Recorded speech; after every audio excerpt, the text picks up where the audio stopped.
हम तुम्हारे साथ हैं। शेतकरी एकजुटीचा विजय हो। जय जवान जय किसान। कोण म्हणतंय देत नाही, घेतल्याशिवाय राहत नाही। बच्चू भाऊ तुम आगे बढ़ो, हम तुम्हारे साथ हैं। बच्चू भाऊ तुम आगे बढ़ो, हम तुम्हारे साथ हैं। बच्चू भाऊ तुम आगे बढ़ो, हम तुम्हारे साथ हैं। विजय हो।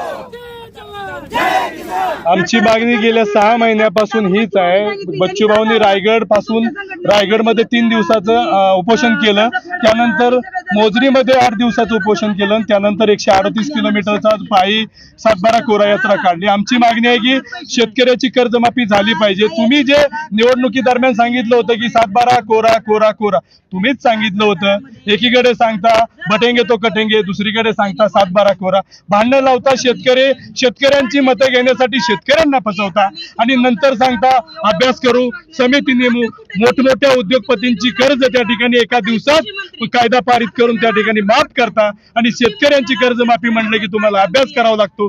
कालच मुख्यमंत्री देवेंद्र फडणवीस साहेबांनी सांगितलं मागची कर्जमाफी आम्ही दिली, त्यातून काय फायदा झाला? अरे बाबा, मागची कर्जमाफी झाली कुणाला? तुमचेच कारखानदार, तुमचेच उद्योगपती यांना कर्जमाफी झाली। कारखानदारांनी त्या ठिकाणी 4 एकर उतारावर कर्ज काढलेलं असतं, 25 लाख ते कारखानदाराचं माफ झालेलं असतं, आणि शेतकऱ्यांचं, मराठवाड्यातल्या शेतकऱ्यांचा उतारा असतो 25 एकराचा, तिथं पिकतं फक्त 10,000चं, आणि अशा शेतकऱ्यांना तुम्ही बाजूला ठेवता। तर आमची अशी मागणी आहे, अभ्यास जरूर करा, पण अभ्यास हा शेतकऱ्यांच्या नरडीपर्यंत पोहोचण्याचा नसावा। शेतकऱ्यांना त्या ठिकाणी न्याय मिळाला पाहिजे।